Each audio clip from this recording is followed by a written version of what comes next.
I'm full. Thank you for bringing me this food, you guys. She said she's full, but the food doesn't look like it's even been touched. That's right. Based on what I've been able to observe, it doesn't seem like Clairvy can interact with the physical world at all. Still, when she's presented with food, she'll always linger around it for a good little while. Maybe, in her mind, she really is eating those things.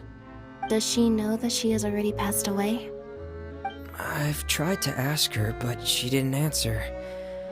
My guess is that she's just as confused as we are. Or maybe she couldn't understand the question at all. Clairvy, if you've got some time, I'd like to ask you a few questions. Sure. Oh, another new friend. Hi, I'm Clairvy. Hello. Clairvy, how did you join the House of the Hearth? Huh? Isn't it the same for everybody? The knave brings you here and then you can't leave. It's just that your name, it's not on the roster. And I've never seen you before. The roster? Oh, I get it now. I think there might be some things you don't know about this place. The people in charge, they're not as nice as they look.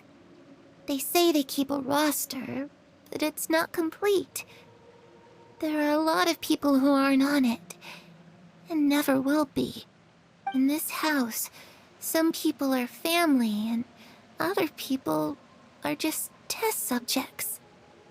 Those kinds of people aren't ever going to get a place on the roster, unless it's the roster of people who've been executed. Wait, does that mean the knave... She... Is there anyone that can vouch for you? Perry. She's my best friend. She's the only one I trust in this place. Have either of you heard of that name before? No. Me neither. Clairvy, Perry. Neither of those names are on the roster. But it seems like she's telling the truth. Either that, or this kid's already got a bag of tricks bigger than mine. Maybe we should try a different approach. Clairvy, do you have a wish? A wish? It can be anything you want. Just imagine. It's your birthday, you're blowing out the candles, and your wish is...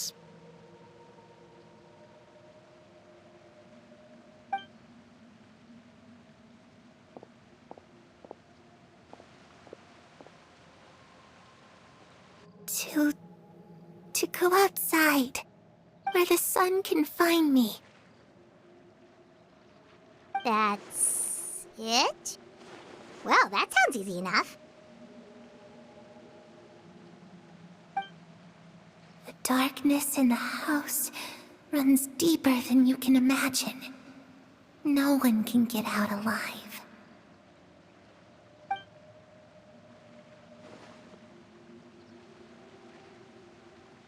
Okay, time to divide and conquer. Listen up, I've got a plan. I'll try and find a way to use basic illusory magic to take Clairvy outside and bring her somewhere with sunlight. Lynette, try and find the list of executions that Clairvy was talking about, and see if her name is on it. Fremine, you stay in Poisson. We can't be the only ones who've had run-ins with Clairvy. I need you to collect intel on everything she's said and done. Understood. I'll try my best. What about us? What should we do? I really appreciate your willingness to help, but this is a family matter. I don't want to drag you in too deep. It's too risky. Let me think. Since Father considers you to be guests, maybe you could stick by her side for a little while. You don't need to do anything except keep up some nice, casual conversation. Ah, Paimon gets it. You want us to distract her. I'll give you a magic bird. If Father suspects something, all you need to do is release it when she's not looking, and it'll alert me that something's wrong. Of course, that's only as a last resort. If Father doesn't seem to notice us, there's no need to make contact. We'll reconvene here tonight after all's said and done. If the worst-case scenario happens and we're discovered, just tell Father everything. We're not going to let our guests get punished for our own actions. That's where we draw the line. You too. Okay, this is where we part. Father should be at the beach nearby.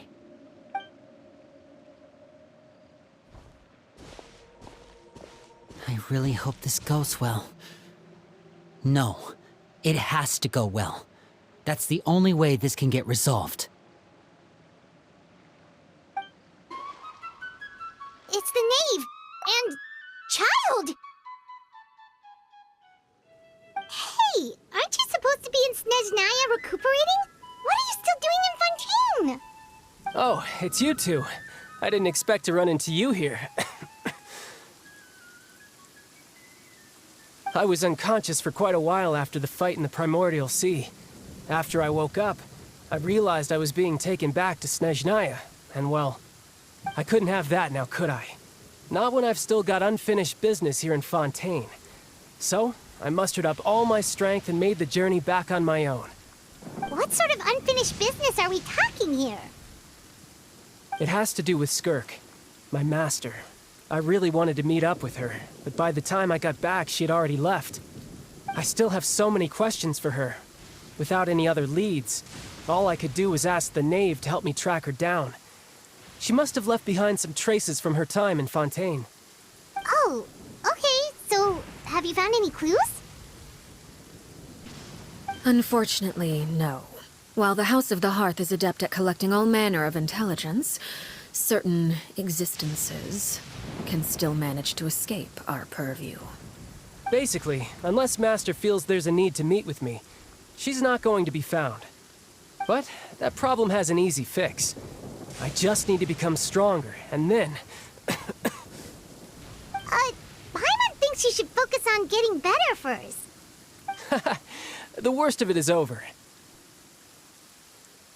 It's all thanks to that one kid from the House of the Hearth.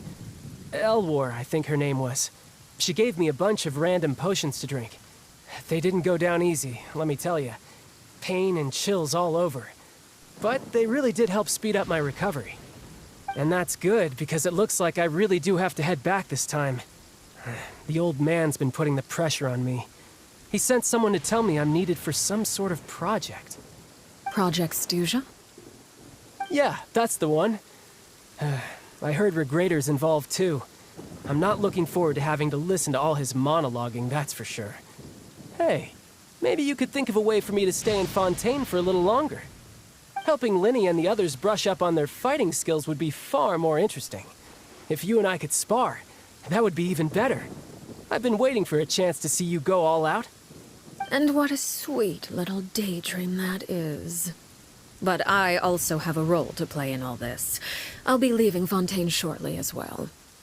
Besides, considering how little they see fit to step outside the homeland, being called on to return to Snezhnaya by such illustrious dignitaries, what a great honor. Wouldn't you agree? One I could do without, I'd say.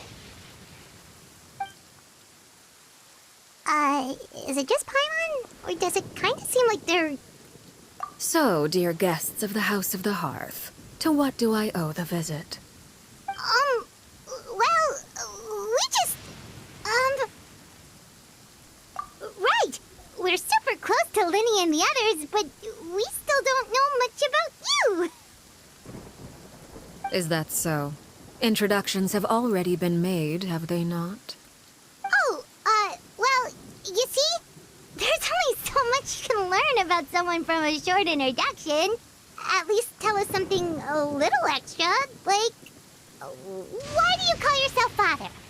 Huh, good question. I'd also like to know. The fact that you have to ask tells me our intelligence work has been quite successful. Telling you the answer to that question would only serve to undermine that success. And we can't have that, now can we? Spoken like a true diplomat. That was some expert sidestepping right there. Well, if there's nothing else, I think I'll take my leave. I still have a small matter to resolve at home. Wait, don't go!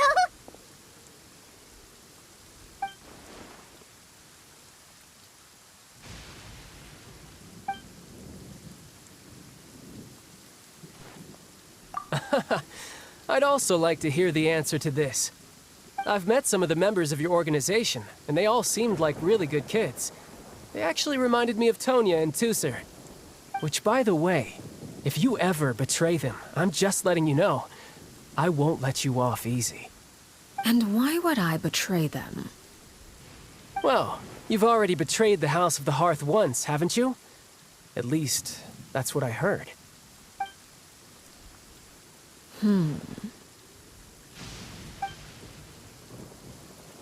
Okay, I admit. That's just what the old man told me. The rooster, I mean.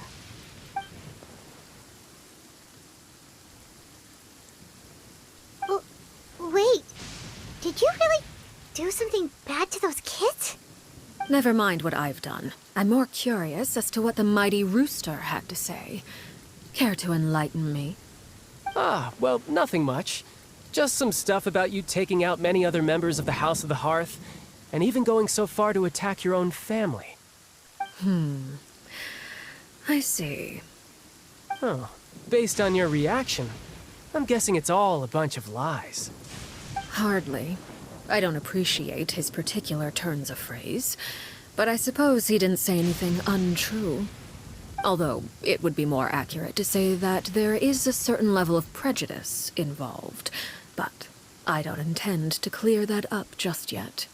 Prejudice has a funny way of concealing the real truth behind certain things, an attribute that I find to be quite advantageous.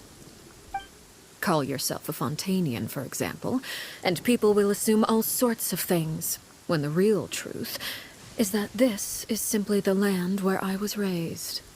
Huh? You're not actually from Fontaine? But then why did you try to help out with the prophecy and everything? I was trying to protect the children born in Fontaine. Claiming that I myself was a Fontanian simply made it easier to operate. People would hardly suspect a fellow Fontanian of having any ulterior motives. Who wouldn't want to save their homeland after all? The primordial sea wouldn't have any effect on me, but it would have caused great harm to the House of the Hearth. Well, you wanted extra information, didn't you? There you go. I hope that satisfied your curiosity.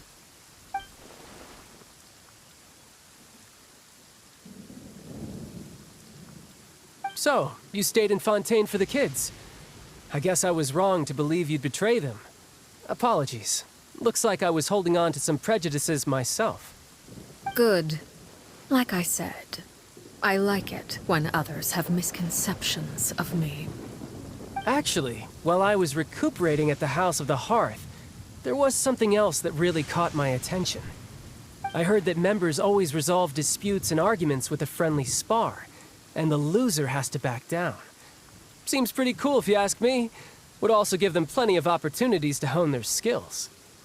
Well, that's only a recent development. In the past, such spars weren't nearly so friendly. The losing party would lose everything, including their life.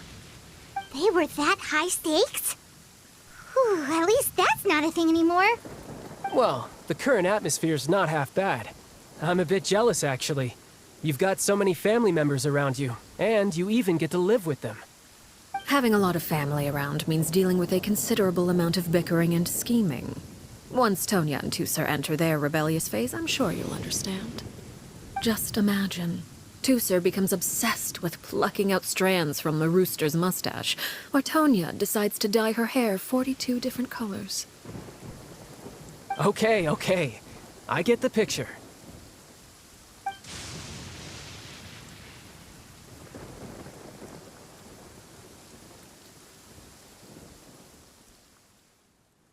Well, would you look at the time? I should probably get going. Traveler, Paimon, I'm not sure where our paths will cross next, but the next time we run into each other, we should definitely try and find some time to spar.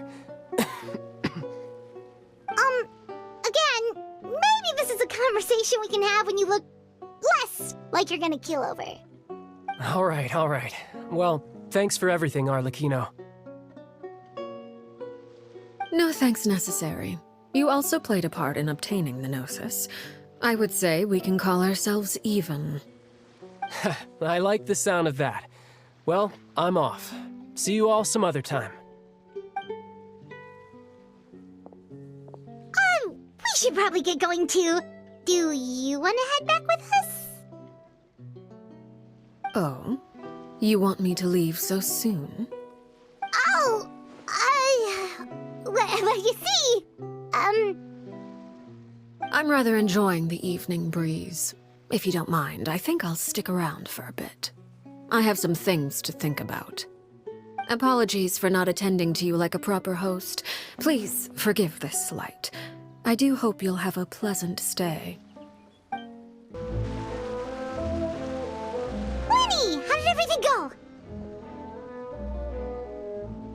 Well, long story short, we ran into a small issue. Clairvy can't go into the sunlight. Everything was fine at first. She followed me up to the surface just like I told her.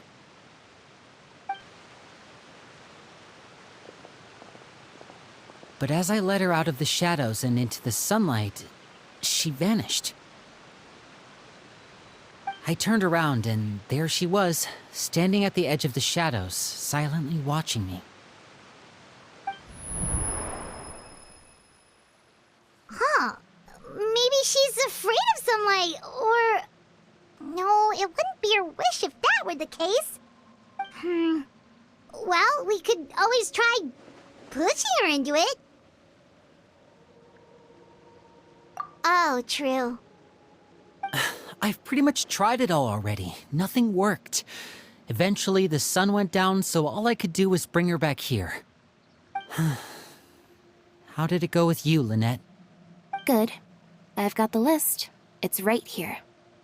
Really? Well, what are we waiting for? Let's take a look!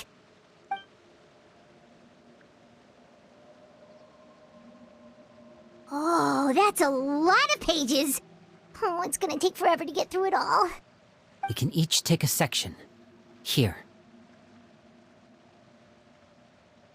La Pouillade, L'Endroit, Chambel, Horaire.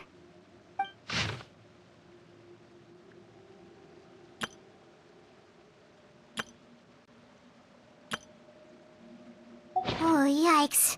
That Horaire guy has a huge scar on his face. He's kinda giving Paimon the creeps. Ah, I've met him before. The scar is from an injury he received during a mission. I still remember him joking with me about it. He said any future lover would take one look at him and then lose all interest. Did he say anything else? Well, I asked if there was someone he was interested in. He said no, and that's where our conversation ended. It was only later that I learned he really did have someone he liked. He risked everything to escape so he could be with her, but it didn't work. One day, Father asked to see him, and, well, I never saw him again after that. Wait, so that means the knave, she... It may seem cruel, but it's just one of the rules of the house. Betrayal is not to be taken lightly. We know too many secrets to come and go as we please. So, if you do try to leave, you pay with your life.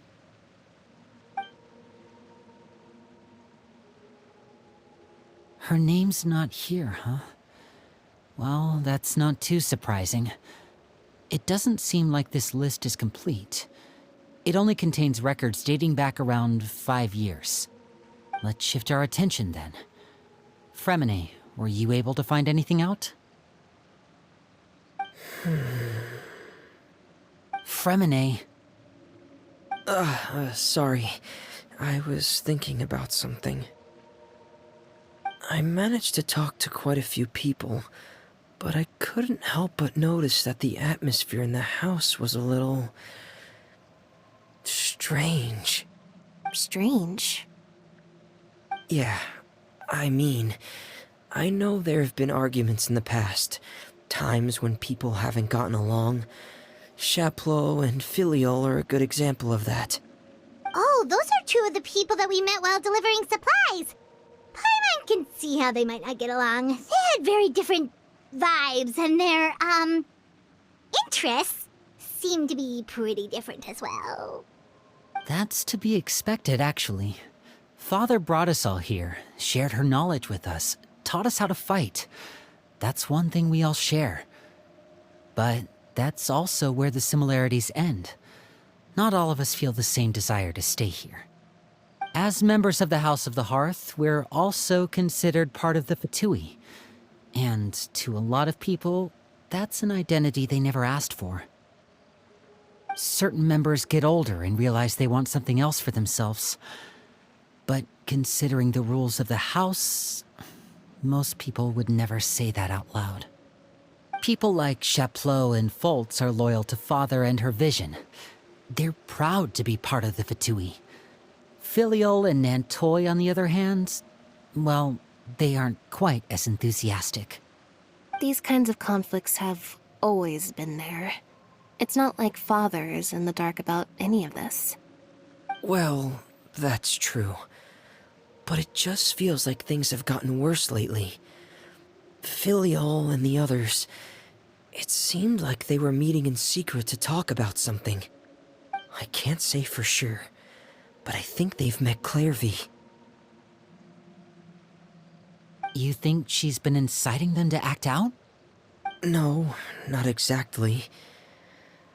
But I wouldn't be surprised if she said something to them about the darkness in the house and how deep it runs. She's told me about it before.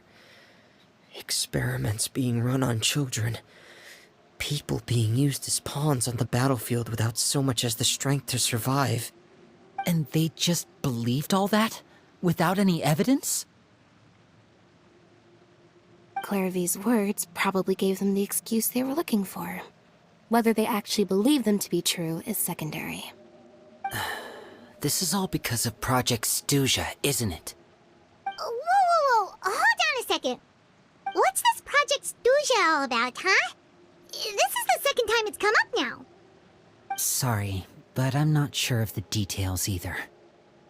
I only know what Father has told us, which is that it's something the Rooster and Regrader have been working on together. Apparently, it has to do with the Fatui's strategic plan for the future. Because the House of the Hearth was so successful in obtaining the Gnosis, we now have the honor of playing a key role in Project Stuja. Wait, but isn't that a good thing? Key role is just another way of saying dangerous role. To us, the whole thing is an inconvenience. Father thinks so too, but she's in no position to refuse. Their plan isn't exactly unreasonable, and they've been funneling the house a lot of funding. It's just that we'll lose a lot of members in the process. Participating in the plan, it's an honor in name only. What they're really trying to do is subdue us. The existence of an intelligence organization outside their control makes them feel uneasy.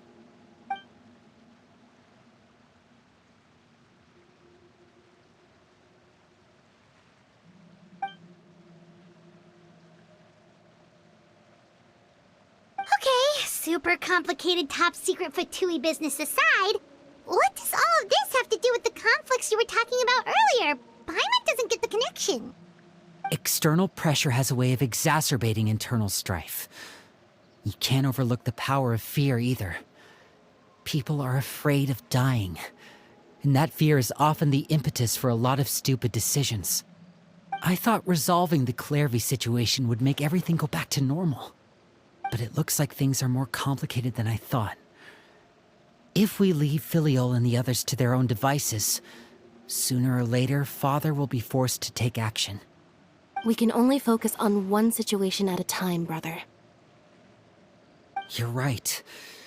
Even if we confront Filiol and the others, it won't do any good. It might even make matters worse. We should focus on Clairvy for now. Well, it's getting late. We should head back and get some rest. We'll try again first thing tomorrow. Lynette, you stick with me this time. Fremine, keep a close eye on Filial and the others. Make sure they don't do anything they'll regret. Good work today, everyone. Have a good night, and I'll see you tomorrow.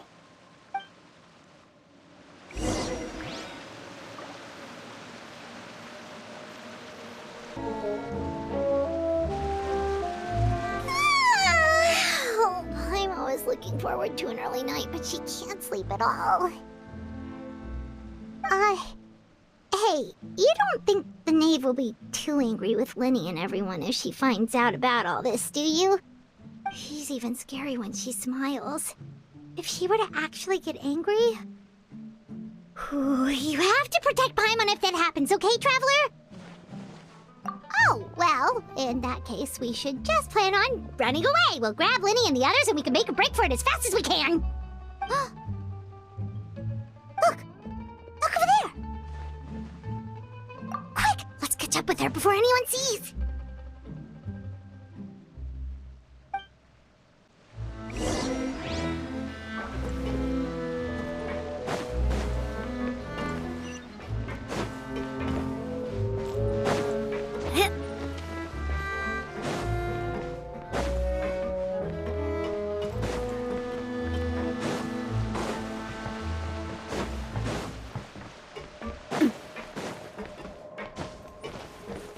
Over there!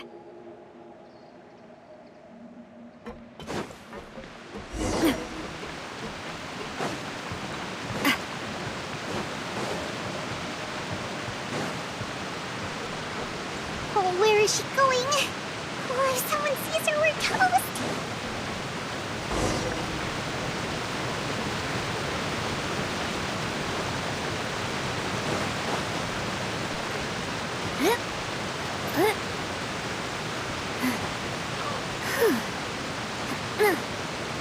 Oh, look! She stopped!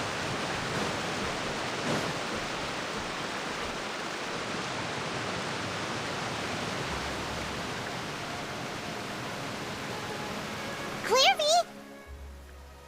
Shh. I opened the window while no one was looking. Look how pretty the outside is. If only I could have more than this. You probably think I'm being silly, huh? All this hopeless resisting. It's better to dream of what I could have than try to make it a reality, right? Please, help us get on the same page here, Clary. We need you to tell us what you know. Can you do that? Sure. Although, after you hear all this, I think you might regret that decision. Everyone in this family is nothing more than a tool. Something to be used and exploited. We're all expendable. Including me. As long as you're useful, you get to stick around. Lose your value, and you're handed over to the doctor, experimented on, and given a fate worse than death. I've seen it happen again and again, and I've had enough. You're saying the knave did all that? It's just, that doesn't seem like something she would do. She's scary and all, but it seems like even she has lines she wouldn't cross. I knew you wouldn't believe me. Everyone thinks she's a good person. They all think of her like a real mother. Mother? But she doesn't deserve that title. She's disgraced it and tarnished it. And if I had things my way, I'd never see her again. If only Perry were here, she'd understand. Harry. There's that name again. Also, Paimon's getting a strange feeling. It almost feels like she's not really here with us. Paimon can't tell if she's actually talking to us or if she's mistaken us for someone else. Well, in any case, it seems like she really needs someone to talk to. We should keep her company for a little longer. She looks so young. but it seems like she's been through a lot. It's getting windy. I should close the window. Ooh, look at the moon. Isn't it pretty? Hey, wanna hear a secret? I heard that if you look up at the night sky in Snezhnaya, you can see the aurora. It's supposed to be super pretty. Even prettier than the moon tonight. Perry and I promised each other that once we're older, we're gonna go see it together. But I can't find her. I'm worried she's also been... No, that wouldn't happen to her. She's special. Mother likes her a lot. I should really go talk to Mother, but we just fought. She doesn't want to see me, and I'm too scared to face her. What should I do?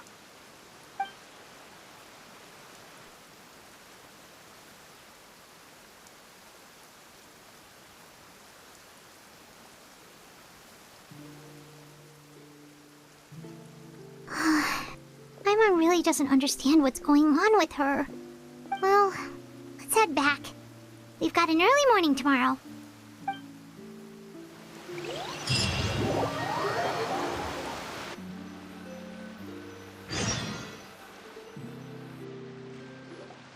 All right, looks like we're all here. Let's go ahead with the plan. Oh? What is it? What makes you ask that? Well, we kinda ran into Clairvy last night, and that's what she told us. We met the doctor back in Sumeru. He's super dangerous, and he's done all sorts of bad things. It's possible that Father and the Doctor have had certain dealings, but I don't think Father would work with him. We're not really on the same side, so there's not a lot of trust between them. That doesn't exactly set the stage for a successful partnership. I did hear, though, that when Father first became a Harbinger, the Doctor offered to work with the House of the Hearth.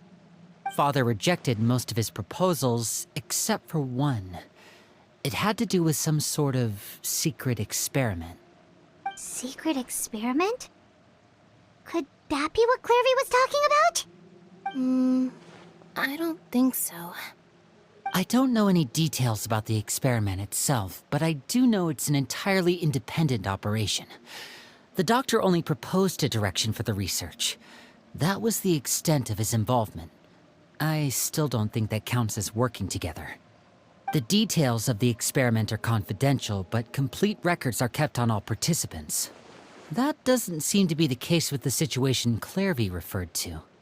I know you don't agree with some of the Fatui's methods, and I'm not asking you to. But I am asking you to trust us on this. The House of the Hearth has its own principles. There are certain lines we're not willing to cross. Alright, that's good to hear at least. Clairvy seems to think the Knave and the Doctor worked together to do something horrible. If that turned out to be true, Paimon doesn't know how we would even face you guys. It's just that it doesn't seem like Clairvy is lying either. The easiest thing to do would be just ask the Knave directly, but Paimon doesn't think she'd tell us. Father didn't come back last night. She's probably still near the shore. We'll be counting on you to distract her. Lynette, you're with me. Fremine, you know what to do. Be on your guard, everyone. All right, let's get to it.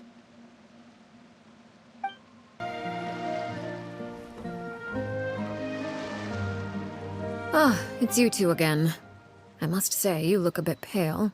Did you have trouble sleeping last night? A little. Perhaps if you had less on your mind, you'd be able to absolve yourself of such troubles. So what are you planning to do now? Catch up on some sleep?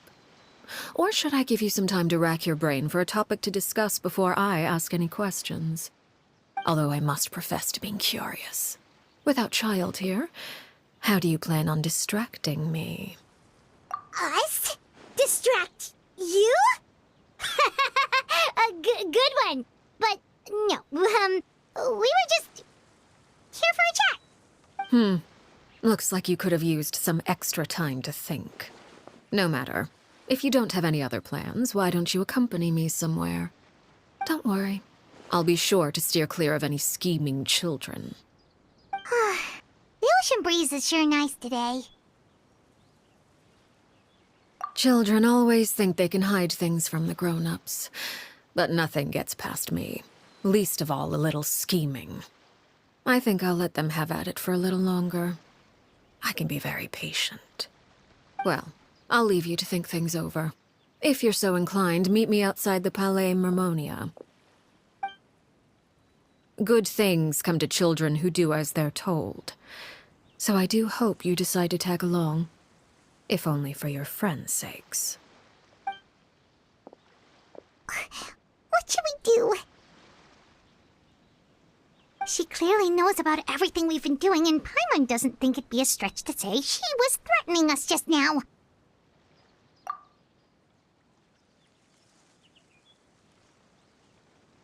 Oh, good idea. Hopefully he sees it in time. Well, we should probably head to the Palais Mermonia. Paimon doesn't want to find out what happens if we don't show up.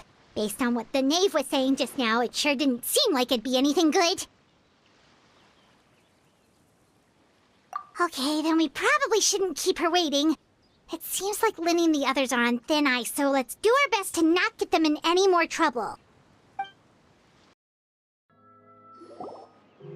Seeing as we still have some time before my meeting, we might as well enjoy some pleasant conversation while we wait. I'm glad to see you get along with my children. Being surrounded by good companions is necessary for a child's development. You're not planning on doing anything to them, are you? I assume you're referring to Linny, Lynette, and Fremine. Although, there's that situation with Filial and Nentoy as well. It appears quite a few people have been acting out lately. No matter. I'm not one to discriminate. All those who betray the house meet the same fate. There are no exceptions. Does that mean you're going to kill them? Oh, are you here to beg for their lives? I'm sorry to disappoint, but the rules of the house change for no one. In my organization, everyone is responsible for their own actions. But don't you care about them at all? They really respect you. They even call you father. You must feel something for them. Any organization in which feelings come before principles is one destined for ruin. The House of the Hearth is hardly an exception. You could say our principles are more stringent than most. Perhaps I can offer you this consolation at least. As our guests, you two will not be held accountable along with them. I would imagine Linny, Lynette, and Fremine will be able to keep their lives. As for Filial, Nentoy, and the others, I'm afraid there's little I can do. They can try to escape, but once you know our secrets, there's no getting out alive.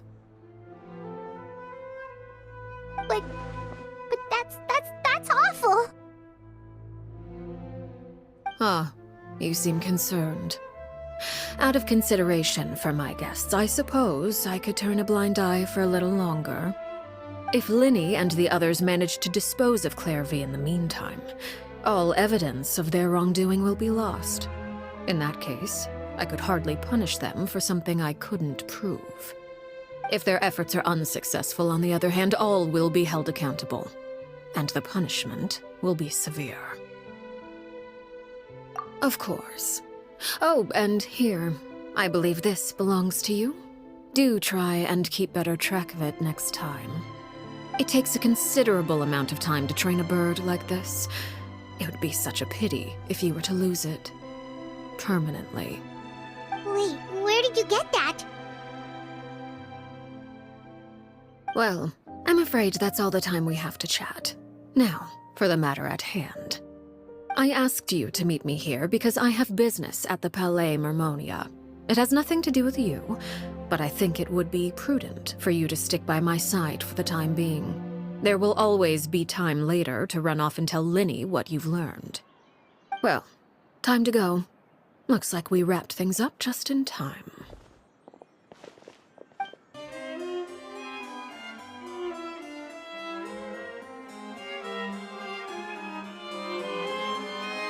It's been a while, Monsieur Neuvillette. I must say, I wasn't expecting my meeting request to be approved quite so quickly. The Palais Mermonia operates with an efficiency worthy of admiration. It is only right that an esteemed diplomat such as yourself should be afforded the proper level of respect. Although, if I may speak plainly, I must confess that I did not anticipate we would have the occasion to meet again after presenting you with the Gnosis. I see you've brought the Traveler and Paimon with you as well. If I may inquire as to the purpose of your visit. I'll be departing Fontaine shortly. There is, however, an outstanding matter that I would like to see resolved before I go. It requires a rather lengthy explanation, I'm afraid. So I took the liberty of explaining everything in this proposal. Please review it at your leisure, Monsieur Neuvillette.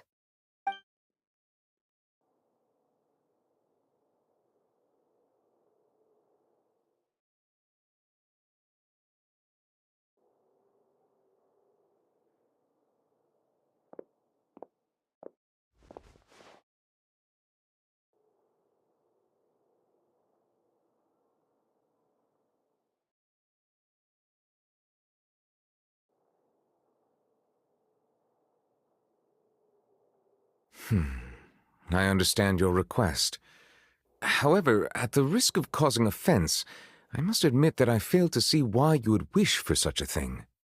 I heard you have a certain fondness for water tasting, Monsieur Neuvillette, so allow me to use water as an analogy. A family is like a large body of water with countless rivers flowing in and out. As someone who watches over this system, I would hope that each river that flows from the source will eventually reach the ocean. Of course, objectively speaking, I know this is impossible. Most of the rivers will dry up along the way, disappearing into the ground and leaving nothing but a barren riverbed behind.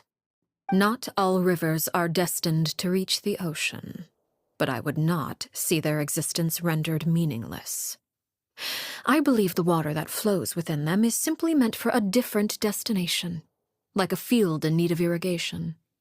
Or perhaps the glass of a certain water-tasting enthusiast. Did you get any of that, Traveler? Your words paint an optimistic picture indeed. Allow me to remind you, however, few among us are willing to sip from a glass filled with tainted water. It may have been tainted at one point in time, but not to worry. I'll make sure it's strained of all impurities and returned to its cleanest form.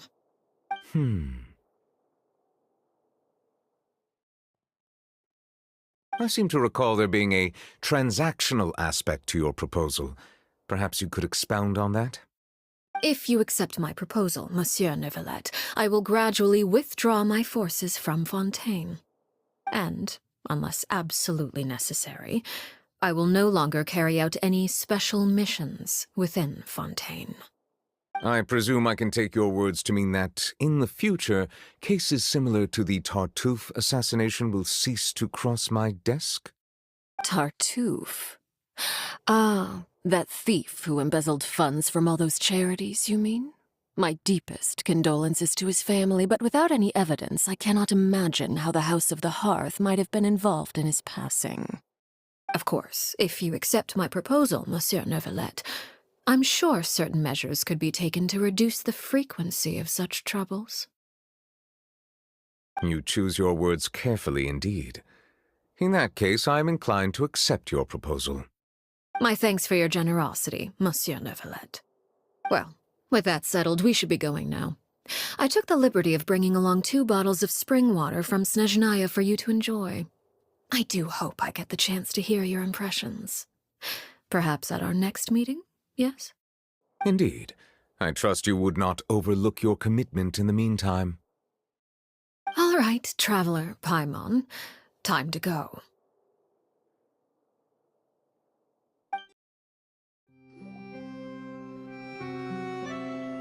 So, what exactly were you talking about back there?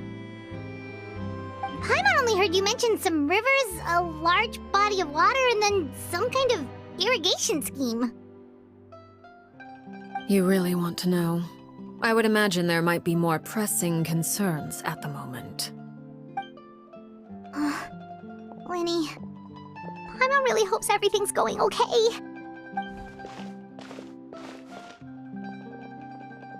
Oh, Paimon recognizes that look. You've got your ticket cap on, don't you, Traveler?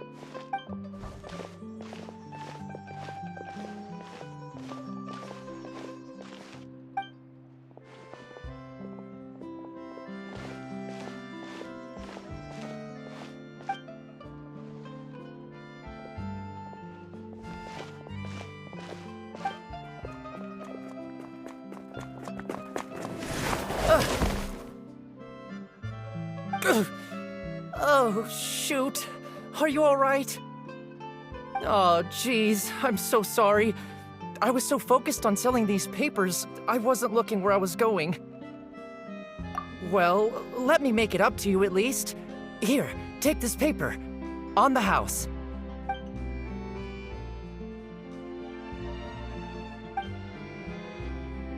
Oh, you don't have to give us anything. Please, I want to. It's not like I'm short on supply. All the extras will be useless come tomorrow anyway. It's my fault, really. I was just trying to bring home some extra mora for the family, but I bit off more than I can chew. I haven't had many takers today, so I'm still swimming in papers. What's going on here? Nothing much. I just ran into your friend here on accident. I should probably get going, actually, so... Hold on. Of course, I'm happy to compensate you with mora, it's just... I don't have any on me at the moment. I'll take 3 papers. Here. Your payment. Oh! Thank you for your patronage. May the Archons bless you with good fortune. If only I had the chance to run into such generous customers every day. I should probably just take on a smaller inventory though, right? I'm getting married soon, so sometimes it's hard to not get ahead of myself. Anyway, I should head out. Goodbye! Well, now that my affairs are settled, we should take the boat back to Poisson. We've even acquired some light reading to enjoy along the way. Actually, why don't we stick around for a little longer? Paimon just realized how hungry she is. She can't head back to Poisson on an empty stomach.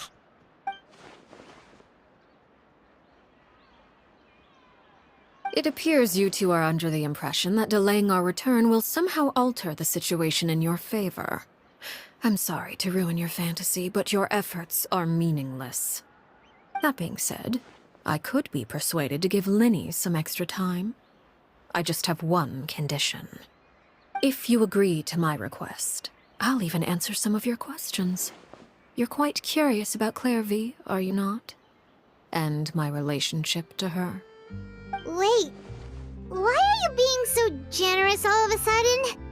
You're not gonna ask us to do something bad, are you?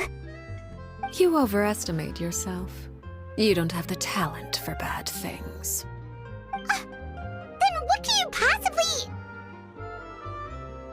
The most important consideration in a negotiation is that both sides receive something they want. Demands and threats only get you so far. Wonderful. Here it is. When the time comes, make the choice that you deem most appropriate in the situation, and lend your help to the House of the Hearth. Okay, sounds normal enough. But what do you mean, when the time comes? When is that supposed to be? That is for you to decide. Then we have a deal. Follow me.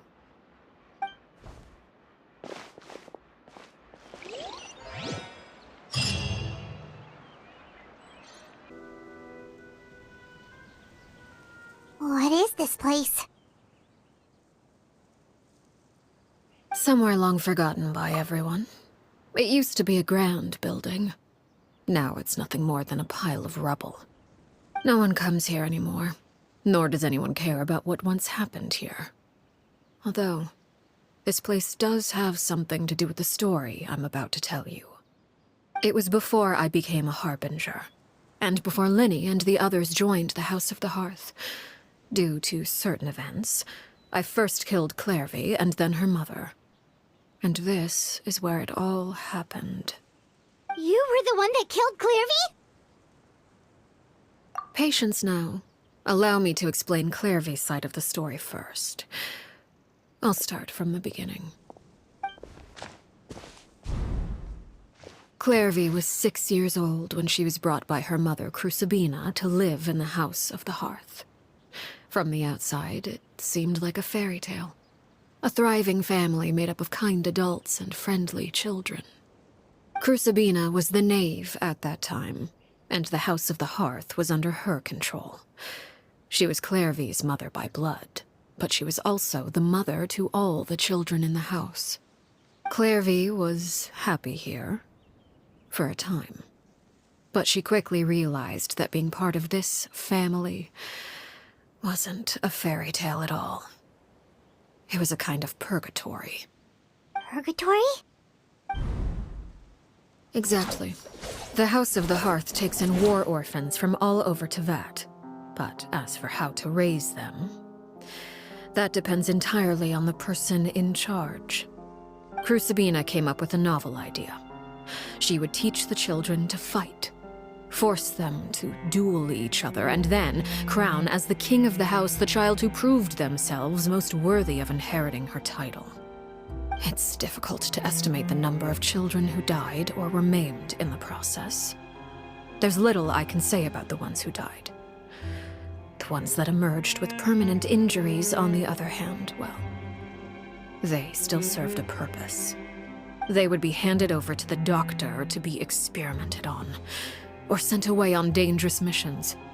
Nothing more than tools to be used and then discarded.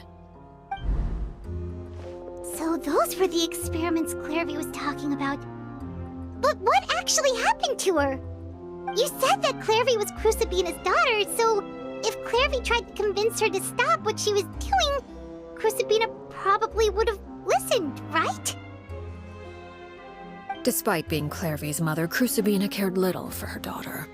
She forced Clairvy to join the House of the Hearth only as a means to demonstrate her own impartiality as a mother, to prove that she treated all her children equally. Clairvy did try to convince her mother to change her ways, but it was to no avail. After her efforts failed, the only other option was to rise up and try to fight back. Unfortunately, the other children had already been thoroughly indoctrinated into the illusion of happiness Crucibina had created. Of course, there was one exception. Someone Clairvy's age who knew the truth about the House of the Hearth. Her name was Peruere. Wait, the friend that Clairvy mentioned?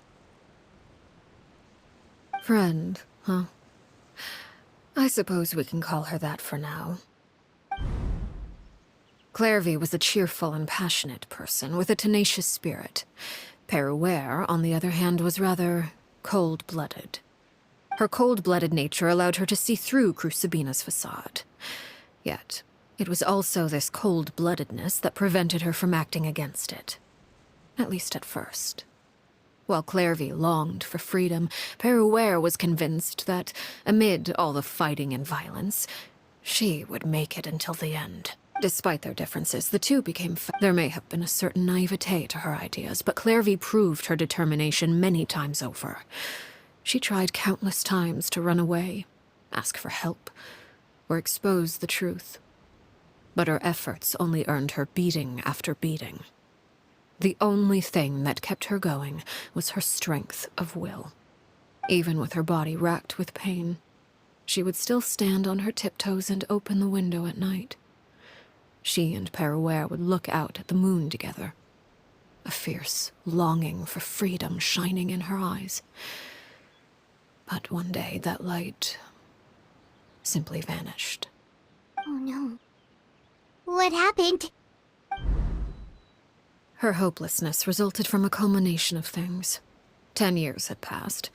10 years worth of failure after failure. She and Peruere weren't children anymore, but finding any chance to escape still seemed as hopeless as ever.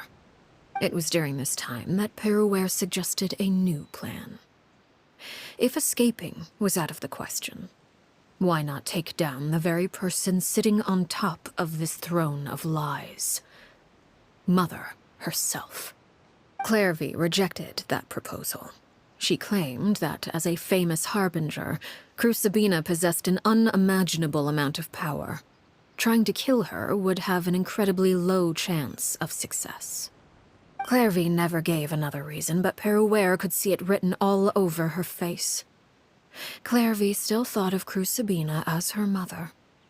Killing her own flesh and blood was a line she couldn't bring herself to cross. If she couldn't escape and fight back, then only one option remained.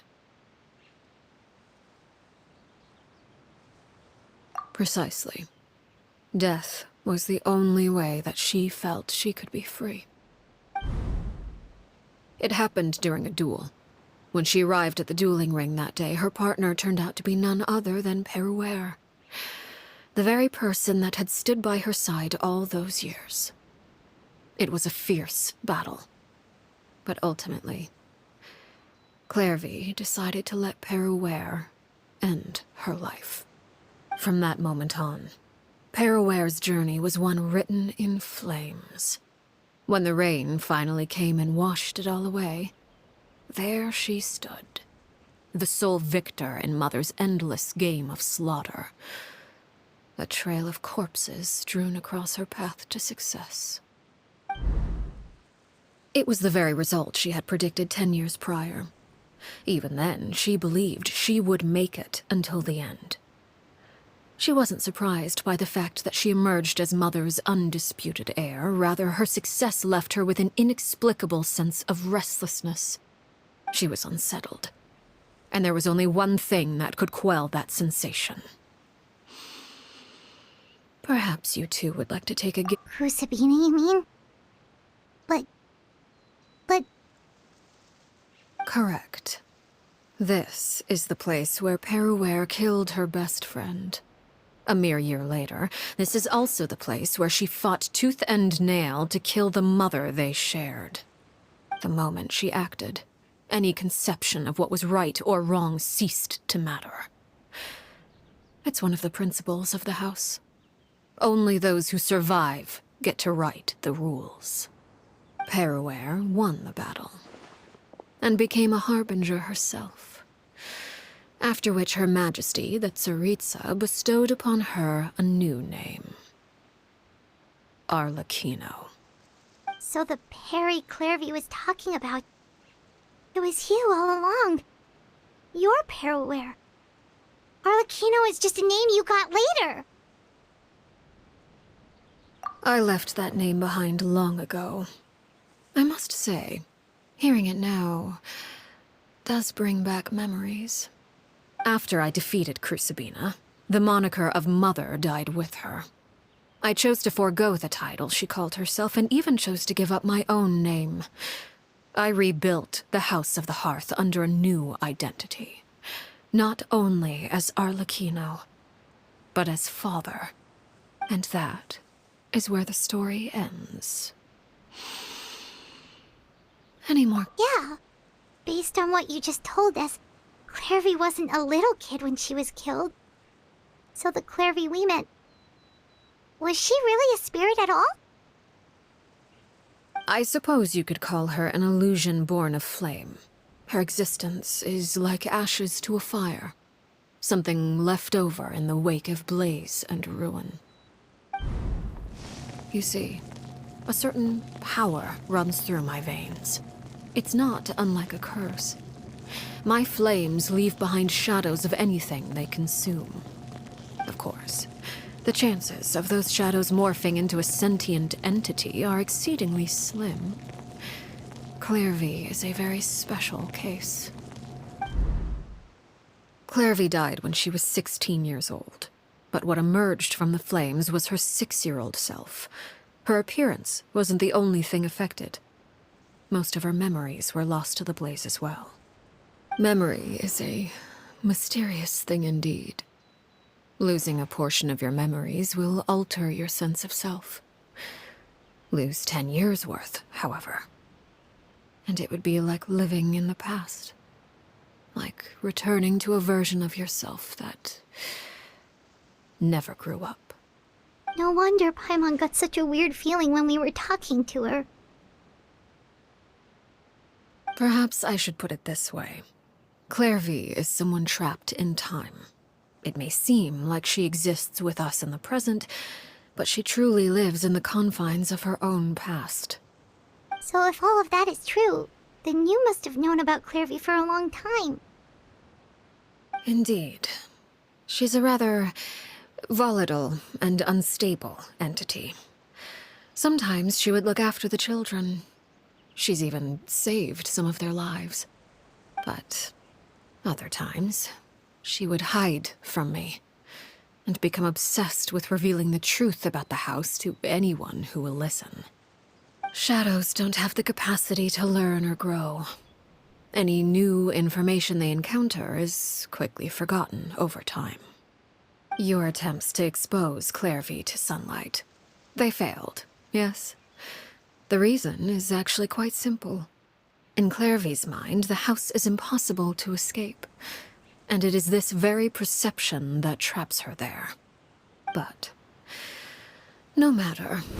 All I have to do is kill her again, and all will be resolved. I don't anticipate so much as a single speck of ash will be left behind this time. Wait! Paimon can understand why you might want her gone, but isn't there another way? So what if she's trapped in her 6-year-old self? She's still your friend! At least talk to her first! It's too late for that. She broke the rules, and now she must be punished. That goes for Filial and Nantoy as well. She's had quite the effect on them. I hope you understand. The difference between Crucibina and myself lies in our formulation of the rules, not our policy for enforcing them. Upholding the rules without question is a trait we both share, because that is how a household should be run. Is this really what you want to do? Whatever could you mean? Don't you want to say a proper goodbye at least?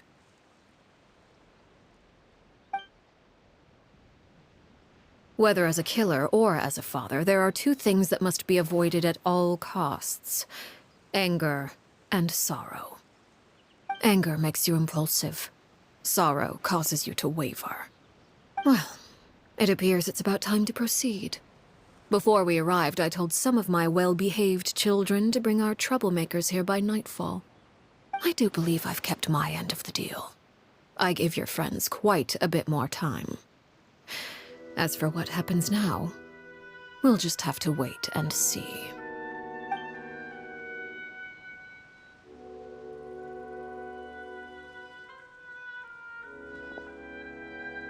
Here they are, Father. You gonna execute him?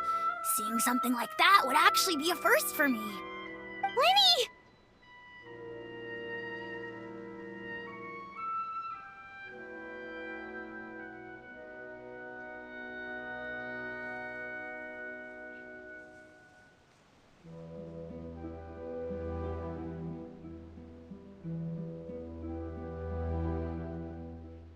I'm sorry.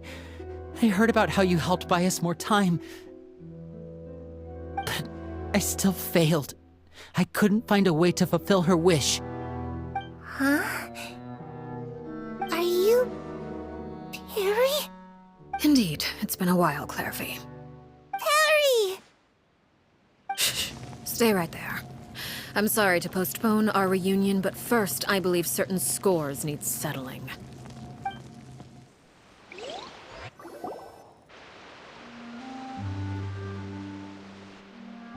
Father, let me explain.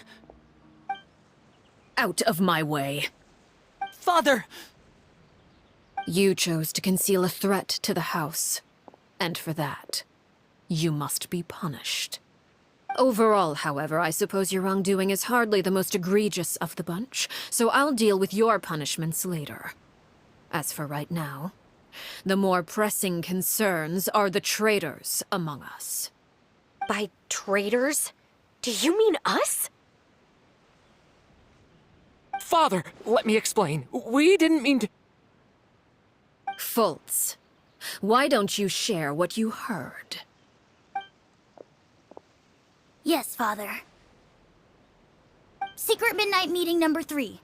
Participants, Filial, Nantoy, Sato, Toddy. Nantoy clearly said, if only Father wasn't the one who took us in. Sato added, I'm sick of this life. I just want to live as a normal person. Filial was the worst of them all. She called us crazies and said a bunch of mean things about Father. I did not! You're lying! Fultz is trying to frame us. It's not like I'm the only one who heard those things. After that, you and Toddy and a bunch of other people started talking about Clairvy. You were using all those things Clairvy brought up as an excuse to question Father. We're birds locked in a cage. The only way out is to destroy it. That's what you said, wasn't it? You little. You just want me gone, don't you? What did I ever do to you, huh? And you, Sheplo, have you forgotten who stood by your sickbed, watched over you, and changed your dressings? Come on, let's hear it then. What's your reason for all this?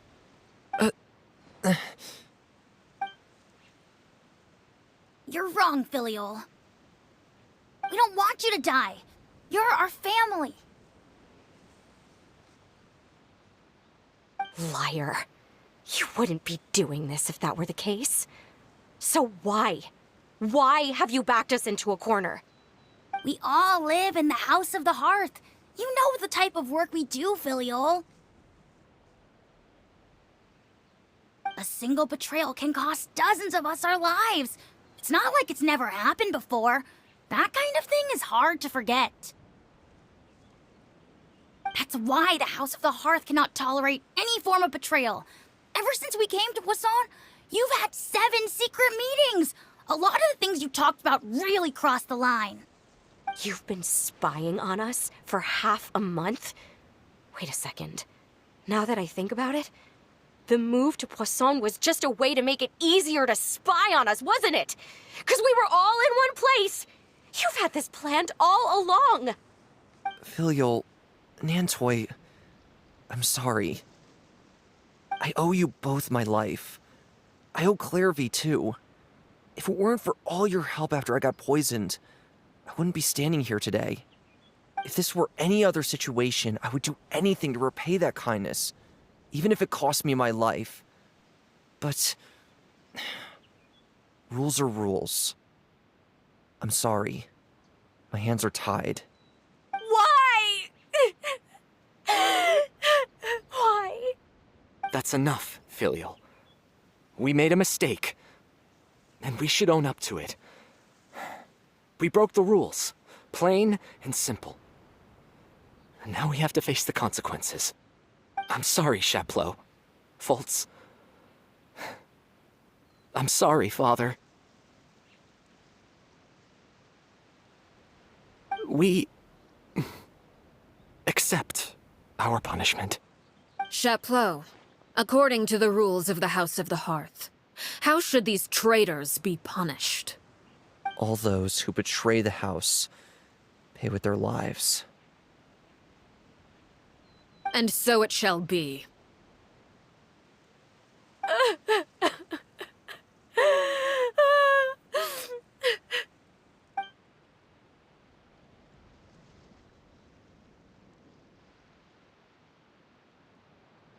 Father, please wait! Something you want to say, Linny? Please reconsider, Father. What Filial and the others did, does it really count as betrayal? We all come from broken families. From the very first day we joined the House of the Hearth, we wanted nothing more than to make it a real home. But the truth is, none of us know what a real home should look like. I'm not saying I have all the answers. All I know is this. Killing Filial and the others may uphold the rules, but doing so will only bring us further away from being a real family than we've ever been. So please, Father, please reconsider. I agree with Linny. Father, please. Linny, you...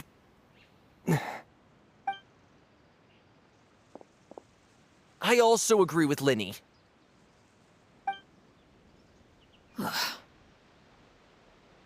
An order once given cannot be rescinded.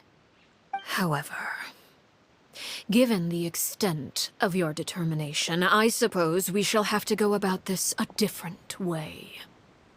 Draw your weapons and face me. Our weapons? Father, are you referring to a duel? Precisely. The rules of the house will not be altered. Traitors must be punished. However, resolving disputes with a duel is also one of our rules, one that also applies to me. Demonstrate a sufficient showing of strength, and I shall offer a concession. Wait. Beat Father in a duel? Impossible. Father is way too strong, even for Lenny.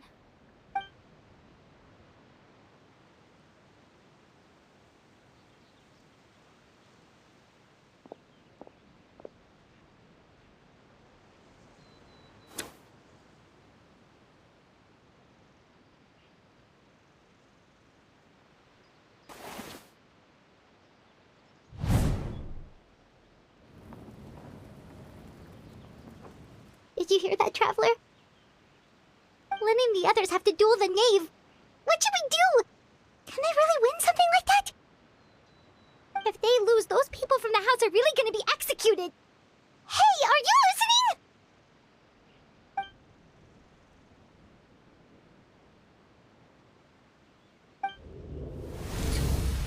Don't you want to say a proper goodbye at least? Anger makes you impulsive. Sorrow causes you to waver.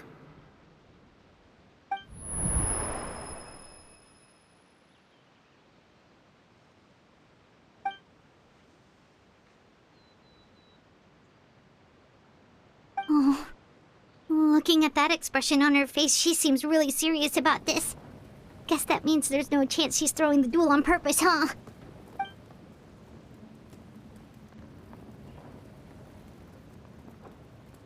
When guests are around, families are often on their best behavior. And any disputes are less likely to escalate. When the time comes, make the choice that you deem most appropriate in the situation, and lend your help to the House of the Hearth. What's wrong, Traveler? Hey, where are you going? Traveler?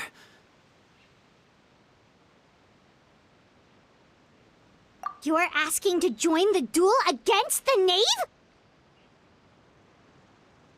I'll allow it.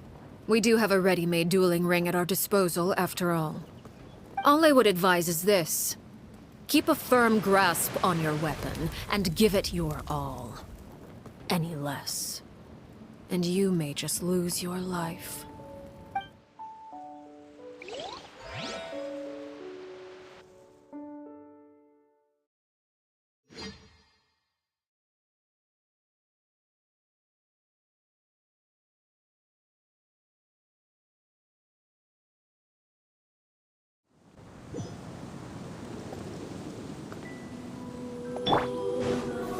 Stabilize! Yoo-hoo! Time to show! Is it my turn now? With these mighty be rising humbled. flames!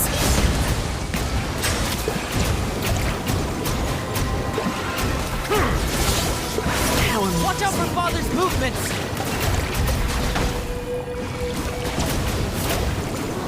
With the fall of darkness, destruction shall rise. Gather!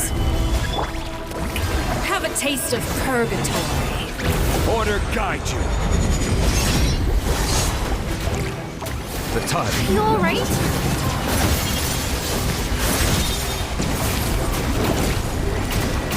Is it my turn now?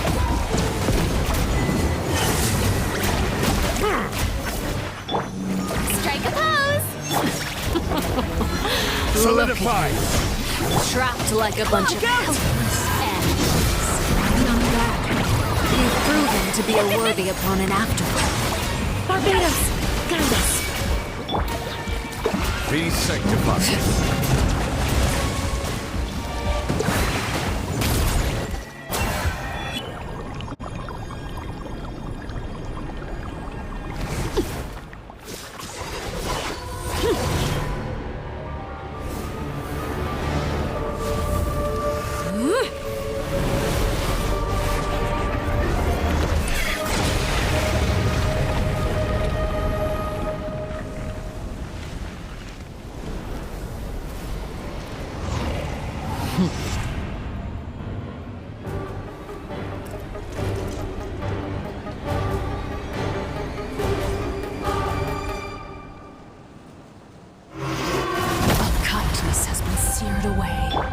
My blade is all that remains. Now's our chance! Over here! Silence!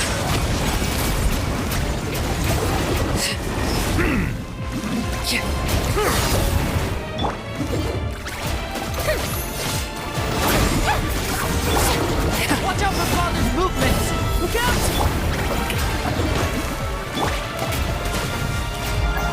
Let the mighty be humble! Settle down! Suntown is only the beginning.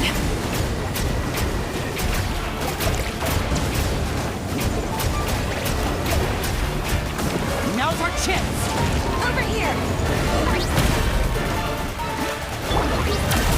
Suntown is Stabilize. only the beginning. Yoo-hoo! Let my name echo in song!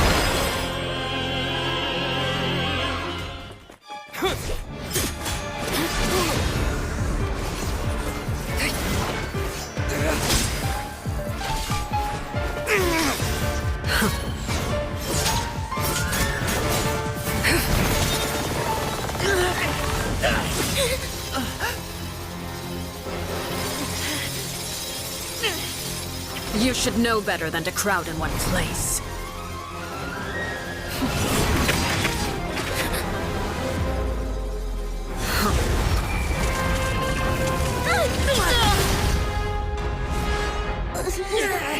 Oh, I know. No! I'm sorry, Father!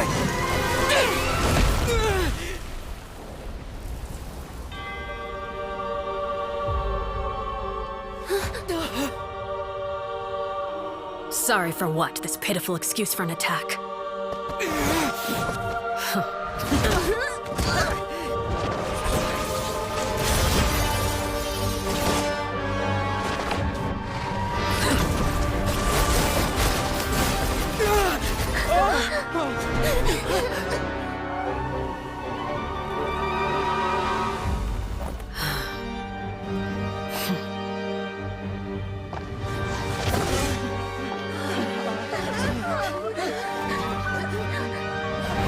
Father, no!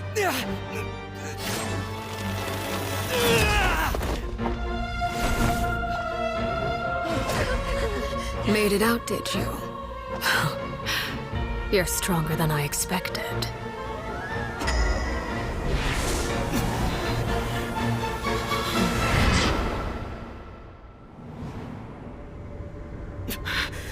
A crimson moon?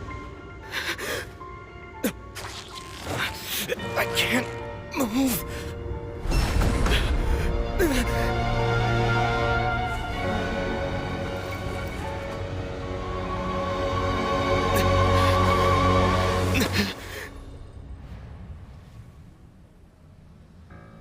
Still, not strong enough to beat me.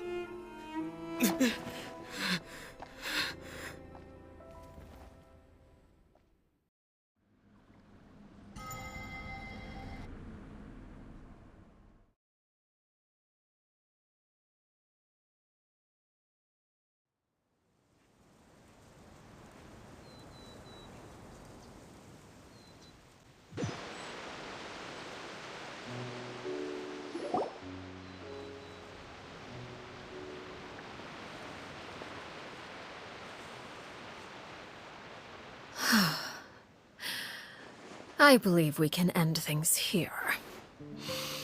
It's not often that we get to enjoy the company of guests, after all. We wouldn't want things to get too out of hand. Brother, are you all right? Lenny, Given that I am the victor of this duel, as agreed, the punishment stands. No! I never thought things would end like this. However, everyone involved in the duel demonstrated a remarkable level of strength and determination. In light of this, I'm prepared to change the method of execution. Elwar, the bottled flames I gave you for safekeeping.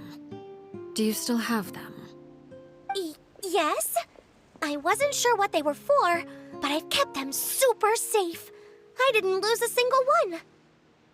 Wonderful. Then, in just a moment, I'll have you administer them. Bottled flames? Indeed. They're the product of a secret experiment. Under certain special circumstances, flames can be extracted from my person and preserved. Once ingested, searing pain will spread across every inch of your body. No harm will come to you physically, but your memories will be burned away. If you can withstand the pain. When you awake, you'll have forgotten everything you know about the House of the Hearth, and will be expelled from the organization. In other words, administering this concoction will kill the version of you that grew up in the house, and give you a new identity.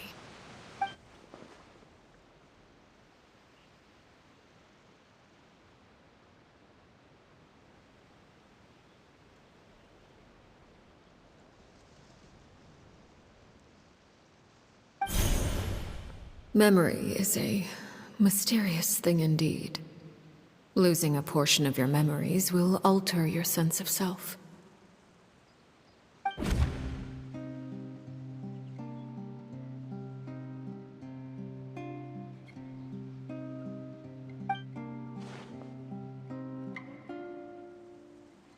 So, you're just letting us go, Father? You misunderstand. Memories are extremely important. Once consumed by flame, the version of you standing before me will die, and our secrets will die with you. So no, I don't intend to just let you go, because the person who survives will be nothing but a stranger. Even so, I won't have to live in fear anymore. I'm sorry, Father. I'm sorry I let you down. But I really... Don't cry, Filial. You haven't left the house yet, so there are still rules to be followed, yes? Remember what I taught you. Anger makes you impulsive, sorrow causes you to waver. Don't let yourself be controlled by your emotions. Of course. I'll remember. Dry your tears, and go pursue the life you really want. Yes, Father. Chaplot, Foltz, Elwar. Take them back to Poisson. And bring Linny and the others as well.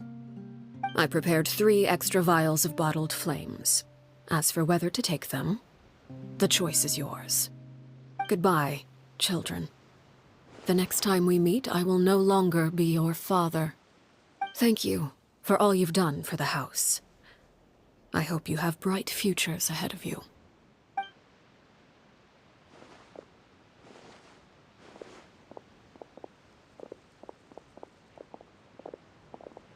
Father.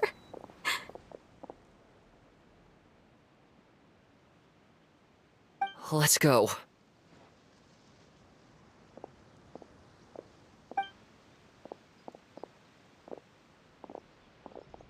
Here, grab my arm, Linny. I'll help you walk back. Thank you.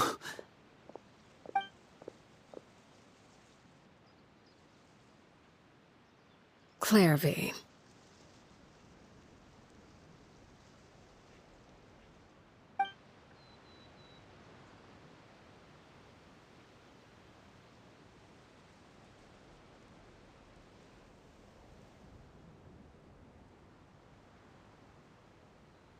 Can we talk now? I've been waiting for a super long time. You really are Perry, aren't you? I haven't seen you in so long. How come you're all grown up? Wait, did I somehow travel to the future on accident? Or am I dreaming? What a long dream. Neither. You died, Clairvy. That's what happened. You could have at least sugarcoated it a little. Look, she's that speechless. Oh. Okay then. Huh? That's it? You accepted it just like that? Yep. If that's what Perry says happened, then I believe her. Perry wouldn't lie to me. Plus, I don't really need to know why I'm like this. I'm more curious about what happens in the future. If you're a harbinger now, Perry, that means Mother is gone, isn't she? Can you tell me about it? I want to know what happened to her. And to me. You never stopped trying to defy fate. At first, no one believed you. You could only vent your frustrations to the moon. In fact, you often sought comfort in the night sky. You wanted to see the aurora, so one night we promised each other we would go to Snezhnaya to see it together. Later on, you tried to run away, but you were brought back each time. Mother spared your life, but it wasn't out of kindness. Instead, she decided to make an example of you by slowly torturing you over time. That way, the other children would know what happens to traitors. Still, you never gave up. Mother hoped that through ruthless duel after ruthless duel, she would be able to crown an ultimate victor among the children she raised. But you called on everyone to unite, to fight to a draw in order to reduce casualties. Your efforts may have only delayed the inevitable, but still. You gave them hope. You tried everything you could think of, but every attempt ended in failure. Still, you never turned your sword on Crucibina, and you never turned it on me. On that gloomy day, you told me, "For the last 16 years of my life, I've done everything I can to fight for freedom. But now, I realize that the only freedom I truly possess is the freedom to choose to die." I never imagined I would say something like that. I must have been feeling really worn down. But somehow, I still think I understand. According to Mother's plan, only one of us was going to make it until the end. And I always hoped that person would be you. If I could do it all over again, I still don't think I would make a different choice. Even when I first met you, I knew you'd be able to do what I couldn't. Is that so? Even now, I'm not sure I truly understand what kind of freedom you were trying to pursue. But as the head of the House of the Hearth and as the children's father, I've tried to give them the most basic of freedoms. The freedom to choose their own fate. It's something I discussed with the Iudex of Fontaine. The children who want to leave the house will have their memories wiped clean of all secrets pertaining to the organization. In return, they will be allowed to live a normal life in Fontaine without being prosecuted for their past. Of course, I won't simply hand freedom to them on a silver platter. They have to fight for it and prove themselves worthy of it. Only freedom that is earned has true value. That's more than enough. That's exactly the kind of life I was fighting for. You know, Perry, I think you're a pretty amazing king, and a really great father, too. I'm really happy that you're the one who took over the house. I guess I do have one regret, though. I still haven't seen the outside world. Well, it just so happens that our dear guests over here have been to many nations and traveled to countless places. Perhaps they would be willing to tell you what the outside world is like. Really? Of course! We've traveled all over the place. We've got so many stories, we could probably talk your ears off for 3 days straight.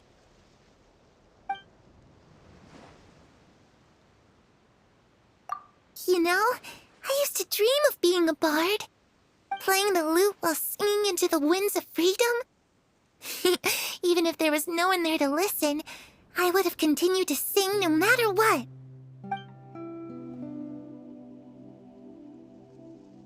Ah, that's where Mora comes from.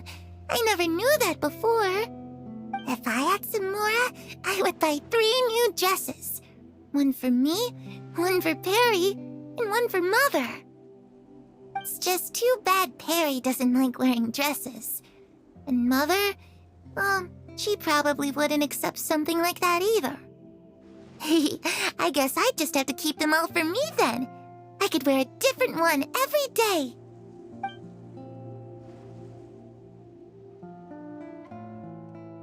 Those yokai you mentioned, what do they look like? I once saw a drawing of this one guy with horns on his head and a super scary face. Are there any yokai like that? Oh, sounds like you're talking about an Oni. Yep, we've met one, and let Paimon tell you, they're not nearly as scary as they look.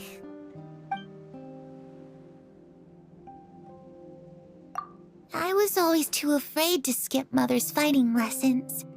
But at the academia, I bet you could do all sorts of secret things in class. Things that have nothing to do with studying. I'm just kidding. Being able to study whatever you want without having to fear for your life actually sounds pretty great.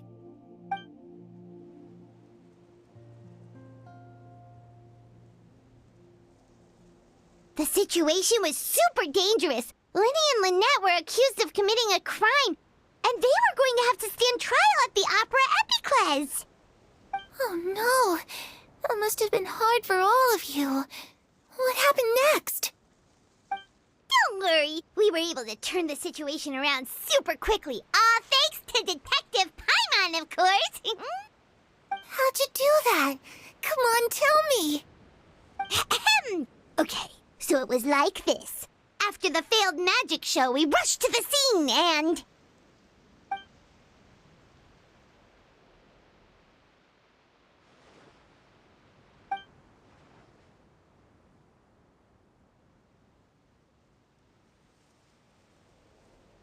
Shadows don't have the capacity to learn or grow.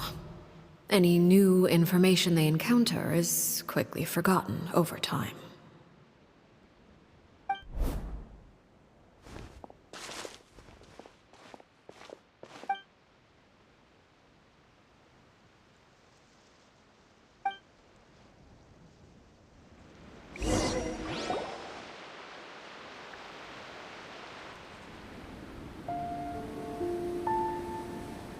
Clairvy, you've worked tirelessly from the shadows to overthrow the House of the Hearth.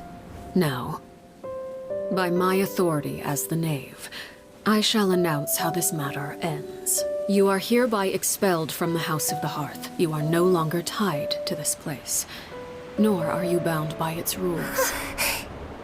You're saying that I can finally leave? I get to experience the outside world as well? Oh, I almost forgot. There's no getting older for me. Still, seeing who you grew up to be makes me really happy, Parallel. Take care of yourself. Goodbye. May we meet again someday.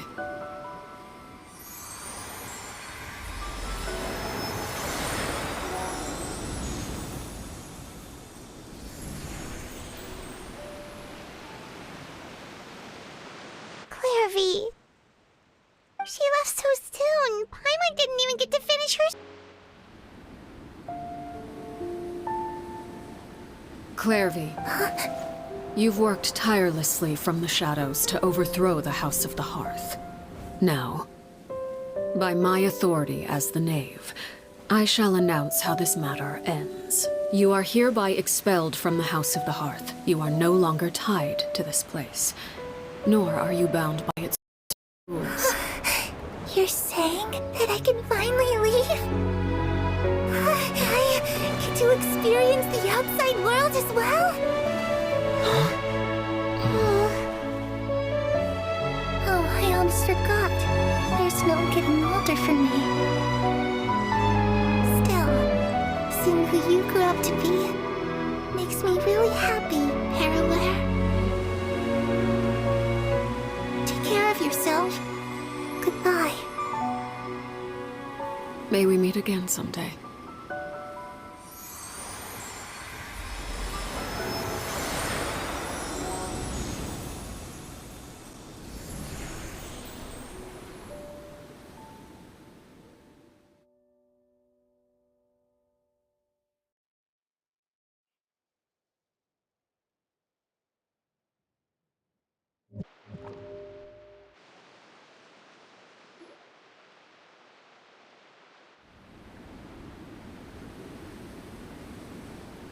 Clairvy.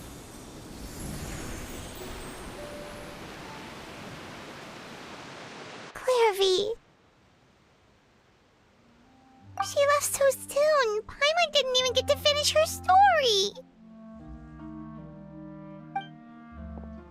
I also have certain sentiments left unsaid. I wanted to tell her that the aurora I saw in Snezhnaya was just as beautiful as the ones in the pictures. But a shadow's memories reset at dawn. Had we delayed any longer, we wouldn't have had the time to say goodbye. Whatever regrets may linger, let them be lost to the coming of a new day. Father? It's Linny! Hey, Linny!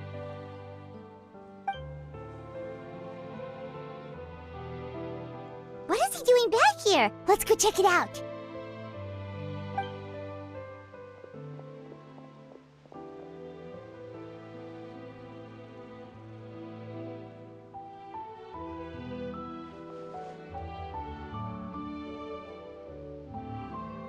Father, the bottled flames have been administered. Filial and the others have left the house. And you? What have you decided? Thank you for giving us that choice, Father. But we never wanted to leave the house. It's the only home we've ever known. Lynette and Fremine feel the same way. They're recuperating back at the Hotel Bouffe d'été. But I decided to come back and tell you where we stood. I'm sure you're well aware of the expectations I have for you. I want you to follow in my footsteps and become the next king of the house. Yet you seem to have different ideas. I must admit, I'm rather surprised by your decision to stay. There's nothing wrong with choosing to live a quiet life. Leading this organization is a heavy responsibility, one not so easily carried by someone forced onto the throne. I just never understood what you saw in me. What made you believe I was deserving of that throne? You're brave, talented, and, most importantly, you cherish your family. You would do anything to protect them, even if it costs you your life.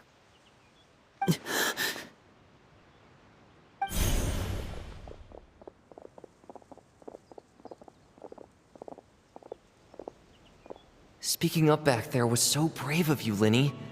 It's all thanks to you that we were able to convince Father to back down. You're a hero, Linny. Hero? Father is the real hero. Had Father gone all out during the duel, there's no way I would have walked away with my life. She must have had it all planned from the beginning, from the very moment she suggested a duel. I'm not deserving of that title. I'm not strong enough or smart enough. You're wrong. In my opinion, all you need to be deserving of the throne is conviction and the necessary strength to act on it. We may have different ideas of what it means to be a family, but you can hardly be said to lack conviction. What you truly lack is strength. For someone of your talent, though, that's something that will come with time. Even without that strength, you still chose to face me in a duel, even though the odds were stacked against you. That capacity to honor your convictions is what I truly see in you. Father. No one knows what the future holds, what tragedy or triumph may be in store. Being at the head of this organization requires the strength of will to face whatever comes. Caution will only hold you back. If reaching a certain standard were required to go after what you want, I would never have succeeded in killing my predecessor. Back then, there was still a considerable gap between our abilities. Strength may decide the ultimate victor, but those who let a lack of strength dictate their decisions or undermine their convictions will never be worthy of the throne. I understand, Father. Thank you. Children must grow up to surpass their parents. Only then can a family continue to flourish. The road ahead is not an easy one, so I'll ask you one last time. Are you certain you want to stay? You've done so much for me, Father, and that kindness must be repaid. Plus, with Project Stuja at hand, there are many dangers ahead, and I, for one, don't intend to back down. Protecting my family at all costs. That's my conviction. Then you're welcome to stay. As for Project Stuja, you need not be too concerned. If those cowardly businessmen and heartless dignitaries try to take us down, I'm prepared to teach them a lesson. Having members who longed for the light was our organization's last weakness. With those members no longer among our ranks, the House of the Hearth is like a spider hiding in the shadows. We need only wait for our prey to come to us. At present, our imperative is to use their plan to our advantage. In doing so, a crimson moon shall rise amid the frigid blizzards of winter. No demonstration of loyalty shall go unrewarded, and no sacrifice shall be in vain. As for the two of you, whether we meet again as friend or foe, I'll remember the camaraderie we shared in this moment. No matter how arduous the journey ahead, I hope we both reach our desired destination.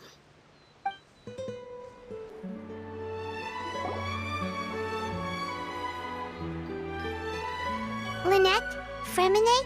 How are you feeling? Much better. Whew, what a relief! What about you? Are you feeling alright? I knew you'd come out unscathed. Us, on the other hand, well, we've been bedridden for 2 days. I couldn't even turn over. Oh, and I wanted to ask, is Clairvy gone? Linny and the other members have left Poisson and returned to the House of the Hearth. According to him, there haven't been any more sightings of a spirit roaming the house. I see. I'm glad. Father came to check up on us 2 days ago and told us about what happened with Crusabina and Clairvy. Actually, I've met Crusabina before.